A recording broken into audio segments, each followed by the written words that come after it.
I didn't see it coming, not on the night my husband took his last breath, and not when his mother looked at me across the hospital hallway and said, with the kind of calm that only comes from rehearsal, "You were never really one of us." I was 29 years old. I had been married to Daniel for 4 years. I had held his hand through every round of treatment, had slept in that narrow hospital chair so many times that the nurses knew my coffee order. And still, when the machines went quiet and the room emptied out, his mother turned to me like I was a guest who had overstayed her welcome. She didn't raise her voice. She didn't need to. The entire Whitmore family stood behind her in that corridor, his brother, his aunt, his 2 cousins who had flown in that week and barely spoken to me, and not a single one of them said a word in my defense. They just watched. Waiting, the way people wait when the outcome has already been decided. She said that Daniel's estate would be handled by the family. She said that the house, the one Daniel and I had chosen together, the one I had painted and filled with books, and made into something that felt like ours, would need to be vacated within 30 days. She said she hoped I understood. I understood perfectly. I didn't cry. I didn't argue. I pulled my coat off the back of that chair, thanked the nurse who had been kind to me all week, and walked out of that hospital without saying goodbye to any of them. My heels echoed in the empty corridor, and I kept my eyes forward, and I didn't let myself feel anything until I was sitting in my car in the parking garage with the engine off and the darkness pressing in around me. Then I let myself shake for exactly 5 minutes. After that, I drove. My phone lit up the whole way home. Daniel's brother, his cousin, an unfamiliar number that left no voicemail. I ignored all of them. The house was cold when I got inside. We had been at the hospital for so long that the heat had cycled down, and I stood in the kitchen and looked at everything Daniel and I had built together, and I thought, for the first time, that I might not survive this, not the grief. I had been carrying grief for months, ever since the diagnosis. I had made my peace with losing him in every way that mattered. What I was not prepared for was losing everything else at the same time. I made tea I didn't drink. I sat at the kitchen table, and then I noticed it. There was an envelope propped against the sugar bowl, cream-colored, sealed, with my name written on the front in Daniel's handwriting, not the weak, effortful scrawl of the last few months, but the clean, deliberate print of a man who had taken his time. For Nora. Open when you're ready. My hands didn't shake when I picked it up. Something about seeing his handwriting had steadied me. I turned the envelope over, and on the back, a wax seal, a small compass rose, pressed deep into dark blue wax. I opened it. Inside was a letter, 2 pages, both sides, every word, careful, and tucked behind the letter was a document, a deed, a transfer of ownership, my name, printed in bold at the top. Nora Elaine Whitmore, sole beneficiary, effective upon the death of Daniel Marcus Whitmore. The property was listed as Halverson House, 43 acres in the Hudson Valley, a fully restored Victorian estate, operating as a boutique architecture studio and design residency, assessed value listed at $52 million. I read the number 3 times. The letter began, "Nora, if you're reading this, then they've already started. I'm sorry I couldn't warn you in person. There wasn't a right time, and then there was no time left." I drove to the address on the deed the next morning. I didn't sleep. I just drove. I almost missed the turn. It was a private road, unmarked, cutting through a corridor of old maples that had gone bare for winter. The trees closed in on either side as I drove, and then the road curved, and the house appeared. It was enormous. 4 stories, pale stone, wraparound porch, tall windows that caught the gray morning light and held it. A carved wooden sign near the entrance read Halverson House Whitmore Design Residency. There were lights on inside. A man was waiting at the front steps. He was somewhere in his 60s, dressed in a heavy work coat, hands in his pockets. He had the look of someone who had been expecting me for a long time. He introduced himself as Warren. He had been the caretaker and studio manager for 11 years. Daniel, he said, had hired him directly. He had been instructed to maintain the property and to be here the morning after the transfer activated. "He told you this would happen?" I asked. "He told me it would happen eventually," Warren said. "He hoped it wouldn't, but he knew his family. He brought me inside. The house smelled like cedar and old paper and something warmer underneath the kind of warmth that comes from a building that has been loved for a long time. The studio wing was through a pair of glass doors at the back, high ceilings, drafting tables, shelves of architectural models, a wall of windows overlooking the grounds. It was the most beautiful workspace I had ever seen. "How long did Daniel know about this place?" I asked. "His whole life," Warren said. "It belonged to his mentor, an architect named Owen Cross. Owen left it to Daniel 7 years ago, before you met. Daniel spent years restoring it. He never told his family." "Why?" Warren looked at me steadily. "Because he knew they would find a way to take it." I stood in the middle of that studio and felt the shape of what Daniel had done. He had built this. He had kept it quiet. He had structured the transfer so that it could only be activated by his death, and only land in my name, and only in a way his family could not touch. He had spent years preparing for the day they would try to take everything from me. He had known. Even before the diagnosis, he had known who they were. Warren showed me to a small sitting room where a fire was already going. On the table beside the chair was a wooden box. My name was carved on the lid. "He left this for you," Warren said. "He asked me to give it to you on this day." I opened it slowly. Inside was a small leather notebook, a USB drive, a folded piece of notepaper, and a second envelope sealed with the same compass rose. The notepaper said, "Start with the notebook, then the drive. Save the letter for when you're ready to know everything." I picked up the notebook. It was not a diary.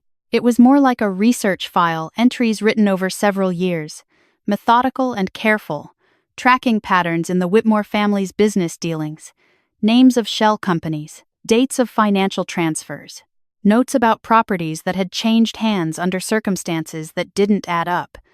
Daniel had been watching for a long time. He had been documenting what he found. The entries got more urgent toward the end.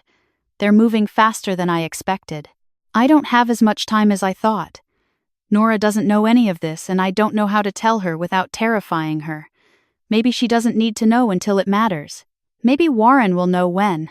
I had to stop reading for a few minutes. When I came back, I found the entry that changed everything. It was dated 18 months before Daniel's diagnosis, written in his careful architect's hand, every line precise. I found it. I finally found the full record. My mother didn't just push Owen out. She had him removed. The property transfer to me was supposed to be intercepted. She had someone in the county clerk's office ready to flag it, to stall it, to find grounds to challenge. Owen knew. That's why he added the secondary authentication layer. That's why the deed routed through a third-party trust instead of directly through the estate. I read the line again. She had him removed.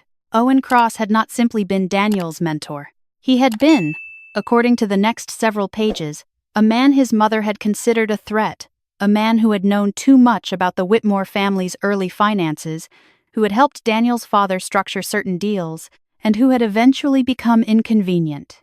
He had been quietly pushed out of the professional circles that sustained him. His firm had lost contracts under suspicious circumstances. He had left the city and retreated to this house, and Daniel had followed him, and they had spent years together here. And then Owen had died and left it all to Daniel, and the family had never known.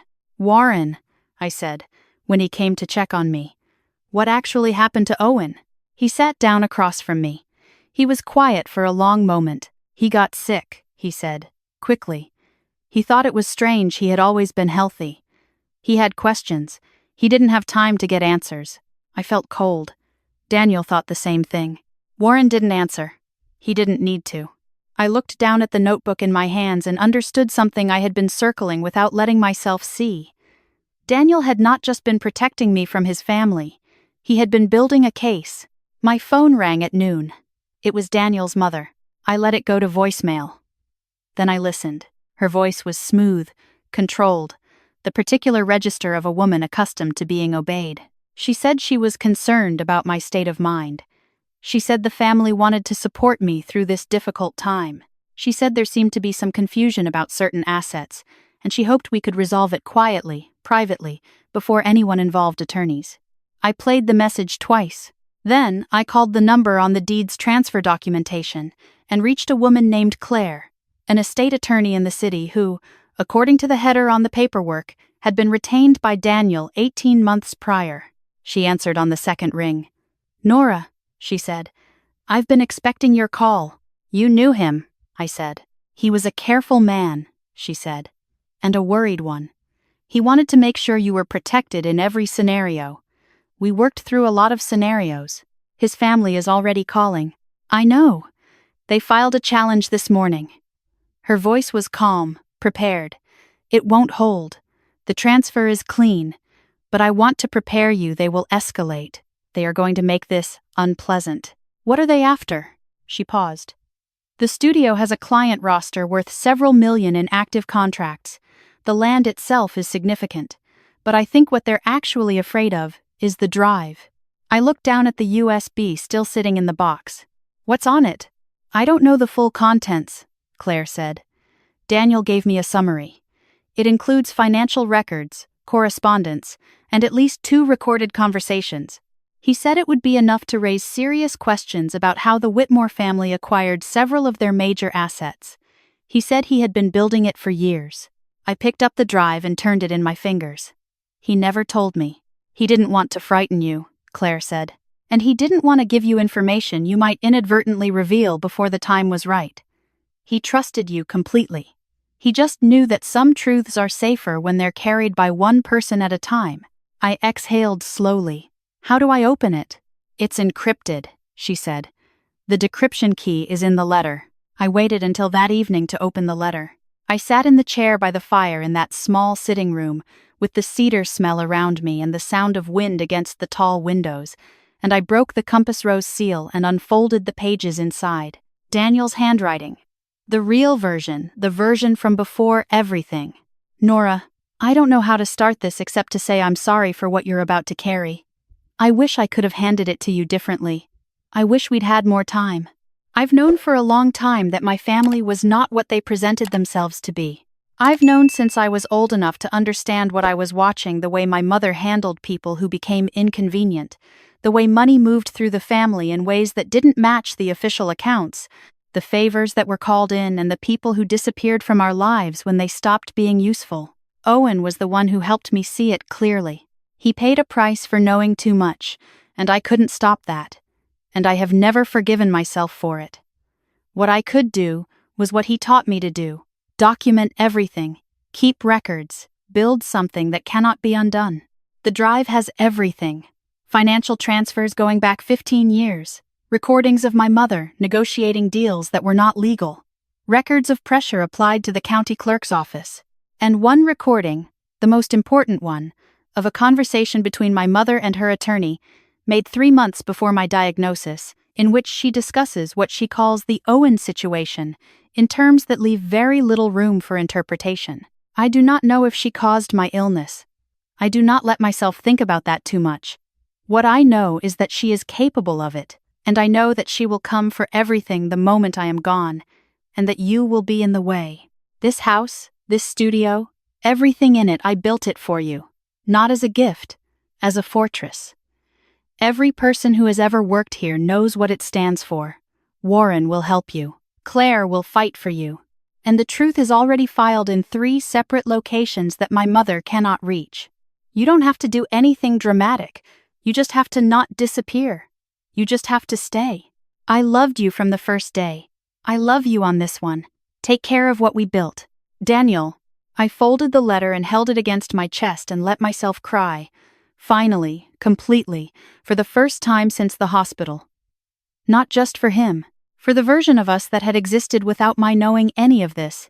The ordinary evenings and the weekend drives and the arguments about paint colors, all of it now layered over with something I could not unsee. He had been carrying this the whole time. He had carried it to protect me, and it had still, in the end, cost him everything. When I was done, I dried my eyes and found Warren and told him to make coffee. We were going to be up late. The next 2 weeks moved fast. Claire filed the counterclaim against the Whitmore family's challenge within 48 hours.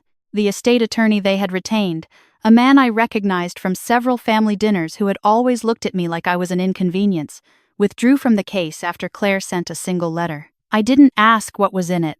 I spent those 2 weeks in the studio at Halverson House. I met the architects and designers who worked there, 7 of them. Young and talented, and completely devoted to what Daniel had built. They already knew most of what was happening. Daniel had told Warren, and Warren had told them, in the broad strokes. They had been waiting to see what I would do. I told them I wasn't going anywhere. The drive took 3 days to fully go through. I sat with Claire on a video call, and we reviewed it section by section. The financial records were complex, but the story they told was not. Over 15 years, the Whitmore family had moved money through a series of entities in ways that did not match their public accounting. Not catastrophically, not the kind of thing that makes front-page news overnight, but the kind of quiet, sustained misdirection that eventually becomes a pattern that prosecutors find very interesting. The recordings were something else entirely. Daniel's mother's voice was the same in the recording as it had been in that hospital corridor, measured, deliberate, utterly certain of her own authority. She was talking to her attorney about Owen Cross. She referred to him as a liability. She talked about certain steps that had been taken to limit his professional reach, to destabilize his finances, to make it clear to him that pursuing certain questions would not be in his interest. She said these things in the practiced way of a woman who had said them many times before. Claire was silent for a long moment after we finished listening. Then she said, "She didn't know he was recording. Daniel found it on Owen's computer after he died," I said. "Owen had been documenting everything too." "Smart men," Claire said quietly. "They were," I said. She called again on a Tuesday. This time I answered.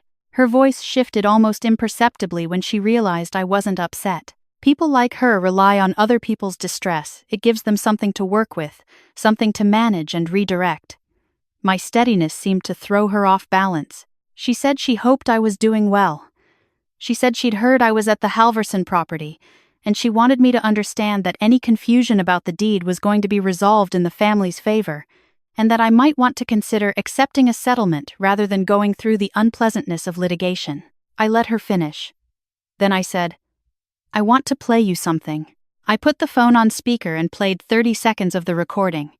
Her voice, her words, Owen's name. The silence afterward lasted a long time. "Where did you get that?" she said. "Not a question. Daniel left it for me," I said, along with quite a bit of other documentation. Claire has copies. So does a journalist named Margaret Hale who covered the Whitmore family extensively about 10 years ago and has been waiting for a reason to revisit the story. And so does the district attorney's office, as of yesterday morning. Another silence. "What do you want?" she said. "I want you to withdraw the challenge," I said. "I want the deed acknowledged without further dispute. I want a signed statement from your attorney confirming that no further legal action will be taken against me or against Halverson House. And the recordings? I'm not interested in destroying anyone," I said. "I'm interested in being left alone to run what Daniel built. But if you come at me again through attorneys, through the press, through anyone in that family, everything goes to Margaret Hale the same day." The withdrawal was filed by end of week. 6 months later, Halverson House was fully operational again, more so than it had been in years. We took on 3 new residency fellows in the spring. One of the major contracts that had been in quiet limbo during the dispute was confirmed. Warren repainted the front porch, which had needed it for 2 seasons, and stood back and looked at it with the particular satisfaction of a person who has been waiting to get to a task, and finally has. I walked the grounds one evening in late April, when the maples had come back in, and the light through the leaves was the particular gold of early spring evenings that always makes everything feel like it might be all right. I had Daniel's notebook in my hands. I carried it sometimes, not to read, just to have the weight of it. I thought about what he had built. Not the house, not the studio, not the legal structures that had held everything in place. I mean the other thing, the thing underneath all of it, the years of quiet work, the careful documentation, the trust placed in Warren, in Claire, in Owen's legacy, and finally, in me. He had built something that could survive him. He had believed, without any proof, that I would know what to do with it when the time came. I thought about his mother's voice on that recording, and the way she had spoken about Owen as a problem to be managed. I thought about how the people who accumulate power of that kind never imagine that the person they discount most completely might be the one who ends them. She had looked at me for 4 years and seen a girl who didn't belong. She had not seen what Daniel saw. She had not seen a person worth building a fortress for. Margaret Hale published her piece in early May. It was thorough, carefully sourced, and ran 2 days after the district attorney's office announced a preliminary inquiry into certain financial practices associated with the Whitmore family holdings. Daniel's mother declined to comment. Her attorney issued a statement that said nothing. The family's social calendar, which I had watched from the outside for 4 years with mild bewilderment at its importance to them, went very quiet. I didn't read the article more than once. I already knew what it said. Warren found me in the studio one morning, a few weeks after the piece ran, working on a proposal for a new residency partnership with a local architecture school. He set a cup of coffee next to my drafting table and didn't say anything for a moment, which was the Warren way of saying something. "You're staying," he said finally. "I'm staying," I said. He nodded once, like a man whose faith in an outcome has been confirmed but who had never seriously doubted it. He started to leave, then stopped. "He used to talk about you," he said. "Even before you were married. He'd come up here on weekends to work, and he'd talk about this woman he'd met who was going to change his life. He was right about most things. He was very right about that." I didn't trust my voice, so I just nodded. After he left, I sat for a long moment with the coffee and the sound of the studio around me, the soft scratch of pencils, the low conversation from the drafting room next door, the wind off the grounds coming through a window someone had cracked open to let in the spring. All of it ordinary. All of it ours. Daniel had not saved me from grief. That was never something he could do. What he had done was make sure that when everything else was stripped away, there was still something solid under my feet. Something I had not been given and could not be taken. Something I had simply arrived at the end of a terrible night, because he had spent years making sure it would be there. I pulled a blank sheet of drafting paper from the stack and picked up a pencil. I had work to do, and for the first time in a long time, I was not afraid of what came next.